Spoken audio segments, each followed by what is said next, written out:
자, 이번에는요. 여의도 정치 상황, 여의도 실업자들 코너에서 우리 세 분과 함께하겠습니다. 신성범 전 새누리당 의원 나오셨고요. 안녕하십니까? 안녕하세요. 반갑습니다. 신성범입니다. 그리고 최태경 더불어민주당의 부산 공동선대위원장 나오셨습니다. 안녕하십니까? 반갑습니다. 안녕하세요. 그리고 박원석 전 정의당 사무총장은 조금 있다가 오실 것 같은데, 예, 알겠습니다. 그러면은 자, 첫 번째로요. 우리 녹취 하나 듣고 시작하도록 하겠습니다. 이재명의 신경제는 대전환 세계 5강이라는 담대한 계획입니다. 그리고 바로 지금이 대전환의 골든타임이라고 생각합니다. 국가의 역할 확대를 통해서 인프라 구축에 나선다. 기초과학기술 분야에 대대적인 투자를 해낸다. 미래형 인재 양성을 정부가 책임진다.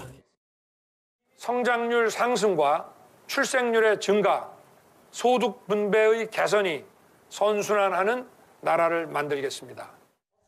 포스트 코로나 대응위원회를 구성해서 코로나가 가져온 충격을 혁신으로 바꾸겠습니다. 예. 자, 이재명 후보는 신경제 비전 발표회를 열었고요. 윤석열 후보는 신년 기자회견을 열었습니다. 자, 차기 정부 국정 운영에 대한 철학을 밝혔는데, 자, 오늘 특집 여의도 실업자들 코너에서는 집중적으로 이 얘기 나눠보겠습니다. 자, 일단 어제 그 회견하는 방식을 보면은요, 이재명 후보 같은 경우는 온라인 강연 플랫폼이죠. 테드 형식으로 했지 않습니까? 예, 예. 그리고 뭐 옷 스타일도 그렇고요. 예. 청바지 입고 이렇게 했는데 어떻게 보셨습니까? 먼저 이거는 최태균 본부장님. 예. 근데 이제 그 모습을 보고 스티브 잡스가 연상된다. 또 스티브 잡스를 좀 모방한 거 아닌가. 네네. 예, 언론에서 이제 그런 보도를 하고 있는데요.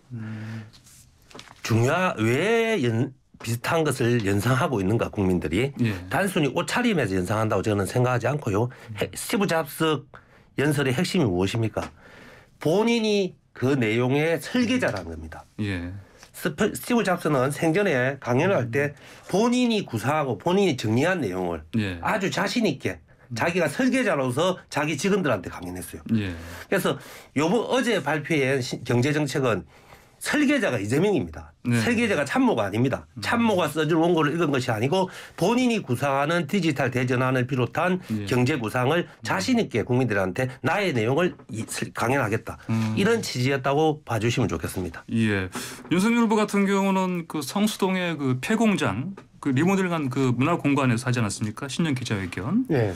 신성범 전 의원님. 그러면은 어떻게 변화라는 키워드 이게 맞는 적절한 선택이었다 보십니까? 장소? 뭐 장소도 고심해서 골랐겠죠. 잘 고른 거예요. 그게 왜냐하면 네. 그 공장이 제가 들어보니까 원래 성수동이라는 게 한때 굉장히 공장지대가 많았거든요. 네. 서울시 성수동이라는 게 염색 공장, 예. 자동차 정비소를 했다는데 그것을 이제 젊은 사람들이 이제 불화 받았거나 샀겠죠. 사가지고 이제 카페로 만든. 그래서 이름이 성수동 할아버지 공방의 공장인가 공방이 그렇더라고요. 아, 그렇습니다. 커피숍이에요. 그게 이렇게 이른바 복합 문화공간. 젊은 사람 좋아하는 대로 왜 예. 이렇게 뼈대까지 다 드러난 넓은 창고형 그런 거니까 선택은 잘했다고 보고 제 눈길을 끈 것은 오랜만에 윤석열 후보가 그동안에 이제 질문에 많이 예. 부딪혔잖아요. 그러니까 윤석열 대통령이 되면 뭐가 달라질 건데 당신의 비전은 뭐야? 라는 질문에 봉착했던 건데 어제 오랜만에 답을 좀 내놓은 거죠. 그런 게 예를 들어서 뭐 지금 우리나라가 세 가지 도전에 직면하고 있다. 첫째는 코로나19고 두 번째는 저성장 저출산 양극화 심하다. 예. 세 번째는 자유시장 경제, 자유민주주의와 시장 경제가 위기에 처해 있다. 나름대로 이렇게 세 가지 도전에 직면했는데 나는 어떻게 하겠다. 윤석열 나름의 후보 나름의 미래 국가 비전을 밝히는 그런 자리였죠. 실제로 말도 좀 많이 달라졌어요. 그러니까 아주 부드러워졌더라고요. 그만큼 예. 이제 좀 그동안에 마음고생을 많이 했잖아요. 최태균 위원장께서는 어떻게 평가하십니까? 근데 이제 사실 윤석열 우리 후보의 대중 워딩은 딱 두 가지로 분류할 수가 있었어요. 정치적 발언을 할 때는 상당히 격앙돼서 이야기했어요. 네. 정치적 발언 원고 없이 하는 거잖아요. 기자들 질문에 자연스럽게 대답하지 못하고 굉장히 격앙된 공격적인 말투를 많이 사용했었는데 정책에 대해서 설명할 때는 예. 또 정반대로 굉장히 온순했습니다. 그래서 왜냐하면 본인이 내용을 잘 숙지를 못하고 있기 때문에 예. 옆에 한 사람을 세워두고 그 한 사람이 조마조마하면서 윤석열을 보고 있고 윤석열은 설명을 하고 그리고 또 설명 중에 또 옆에 끼어들어서 이렇게 다시 수정해주고 이런 과정을 거쳤는데요. 그래서 재미있는 거는요. 정책 설명할 때는 또 도리도리를 하지 않아요. 왜냐 원고를 봐야 되니까 위아래로 고개를 흔들기 때문에 도리도리는 자연스럽게 수정됐는데 제가 윤석열 후보 캠프에 꼭 당부드리고 싶은 거는 그러니까 다소 정책 발표가 늦어지더라도 네. 후보가 제대로 숙지하고 그 개념을 이해한 상태에서 국민 앞에서 발표하고 기자들과 상호 토론을 하는 것이 최소한의 국민에 대한 예의다. 그러니까 이 지금 윤석열 후보의 지지율 하락 국면을 막기 위해서 예. 지금 정책 공약을 너무 막 던지고 있는 것 같다고 저희는 느끼거든요. 그래서 조금 다소 정책 발표가 늦어지더라도 예. 후보가 제대로 이해한 상태에서 발표했으면 좋겠다. 알겠습니다. 이런 당부를 드리고 싶습니다. 정책 말씀하셨으니까 내용 좀 들여다보죠. 이재명 후보가 어제 발표한 그 신경제 비전이 이제 노믹스 이렇게 불리는데 이거 먼저 최 위원장께서 청취자분들한테 좀 쉽게 이해할 수 있도록 설명 좀 해주십시오. 핵심만. 네. 예. 이게 이재명 후보 같은 경우는 555 예. 비전 이미 제시한 바가 있죠. 네. 예, 이게 종합국력 세계 5위, 예. 그리고 국민소득 5만 달러, 그리고 코스피 지수, 네. 5천 지수 이 세 가지를 555 달성하겠다는 비전을 이미 제시했었고요. 예. 그러니까 숫자로만 끝나서는 허황된 이야기잖아요. 그래서 이것이 어떻게 가능할 것인가. 여기에 대해서 설명한 것이 4대 대전환.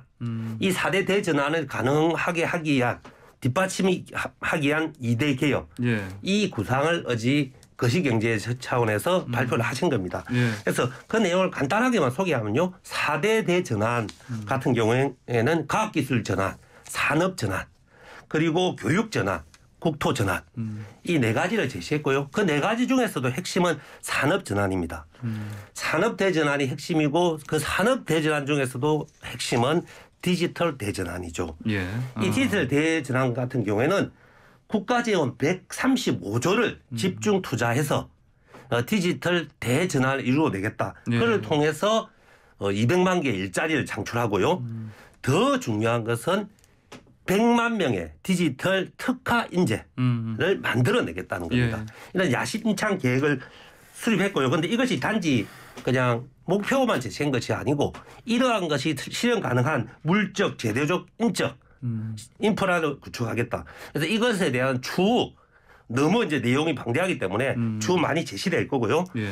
그리고 우리 국민들이 속이 좀 시원해지기 바라는 차원에서도 제가 소개하고 싶은 것은 이런 4대 대전환, 아까 얘기했듯이 과학기술, 산업, 그리고 교육, 국토 대전환 이루어지기 위해서는 현재의 정부 시스템이 바뀌어야 됩니다. 네. 관료화되고 이런 권위적인 정부 공무원으로서 일을 이루어낼 수 없고요. 예. 그리고 그렇게 돼 스마트하고 예. 그리고 서비스 조직화된 정부 조직으로 완전히 바꿔내겠다. 그게 첫 번째 개혁이고요. 두 번째 개혁은 우리 국민들 누구나 공감할 겁니다. 네. 한국 사회에 제일 낙후된 것 중에 하나가 금융입니다. 예. 은행, 주식시장 굉장히 낙후되어 있습니다.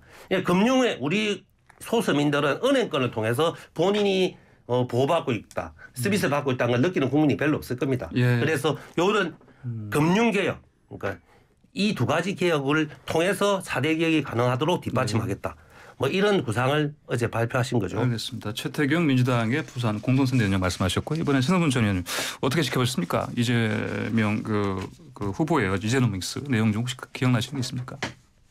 다 좋은데요. 예. 다 좋아요. 그러니까 예. 저는 뭐 그러니까 이재명 후보와 윤석열 후보 모두 오래간만에 미래와 비전을 이야기하기 시작했다. 다시 말하면은 적어도 두 사람이 일치하는 대목은 제가 발견했는데 예. 우선은 한국이 다음에 누가 대통령이 되건 경제 성장에 급하다. 다시 말하면 경제 성장의 동력을 확보하는 게 급하다는 부분이 일치하는 것 같고 양극화 해소가 급하다는 부분도 일치하는 것 같아요. 그래서 다행이다라고 앞으로 두 후보가 뭐 텔레비전 토론이든 뭐든 토론을 통해서 이런 부분에 대한 좀 더 뭐냐면 좀 더 디테일한 게 세부적인 공약 경쟁을 했으면 좋겠다는 느낌이 우선 들었고요. 예. 이재명은 뭐 다 좋아요. 그러니까 쭉 다 좋은데 뭐 예를 들어서 이제 555 이런 것도 뭐 근데 이 부분이 뭐 본인은 뭐 기분 나쁠지 몰라도 이명박 전 대통령의 747과 비슷한 느낌을 지울 수 없거든요. 물론 예. 민주당이나 이 후보 측에서는 그것은 이명박 MB는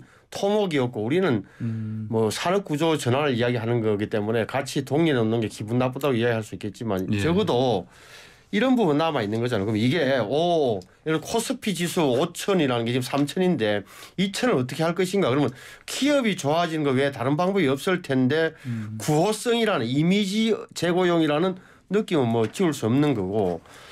그리고 또 하나는 이제 이재명 후보의 오늘도 제가 보니까 그 대기업 간부들을 예. 간부가 아니라 CEO들을 많이 만난다 그래요. 다 좋은데 오늘 만난다고 하죠. 5년 전에 2017년도에 대통령이 나왔을 때 제가 지금도 기억합니다. 이렇게 재벌 체제 해체 뭐 이렇게 강하게 네. 구조개혁이 아니라 해체까지 이야기했던 분이 5년 동안 생각이 바뀌었다. 뭐 저는 인정할 수 있어요. 근데 적어도 기업인들 입장에서는 굉장히 노동 위주의 이런 생각을 갖고 있는 분이 다시 한 번 더 성장을 이야기할 때 이 균형을 어떻게 맞출 것인가 유심히 볼 거다. 지금 긴가민가 이재명 후보에 대해서는 의심하는 대목이 있을 거다. 예. 다시 말하면 적어도 노동 분야의 개혁을 어떻게 할 것인지에 대한 답을 내놓지 않는 이상 예. 기업이나 이쪽 자본 측에서 볼 때 이재명 후보에 대한 불안감은 쉽게 가시지 않을 거라고 저는 보여집니다. 요번에 제가 간단하게 예. 뭐 이명박 후보와 공통점이 있습니다. 예, 숫자로 표현한 거는 네. 같습니다. 하지만 이것이 구체적 실현 방안이 있는가 없는가를 우리 국민이 보고 평가하셔야 될 거라고 보고요. 예. 저는 방금 우리 신성법 의원님께서 코스피 3천 넘은 상태에서 어떻게 5천이 되는 수냐 이렇게 말씀하셨는데 여기서 중요한 부분은요. 한국 주식시장은 저평가되어 있다는 것이 다수 전문가들의 견해입니다. 그렇기 때문에 코스피 5천은 쉽게 가능하다기보다는 할 수 있다는 겁니다. 예, 실현 가능하다. 우리 주식시장이 너무 저평가되어 있다고 근거는 우리 또 언론에서 많이 소개되었지만 우리 한국은 지배구조가 대기업 지배구조가 공정하지 않습니다. 예. 그리고 기업 투명성도 아주 낮습니다. 그래서 이 두 가지 문제가 해결되면 자연스럽게 코스피 지수가 상승할 수 있는 요인이 지금 잠재되어 있습니다. 예. 그래서 허황되게 뭐 5천을 한다 이렇게 지금 제시하고 있는 건 전혀 아니라는 거 그거 강조하고 싶습니다. 알겠습니다. 황호선의 출발 새아침 최태공 민주당 부산 공무 선대위원장 그리고 신성범 전 새누리당 의원과 함께 하고 있는데요. 잠시 광고 듣고 돌아오겠습니다.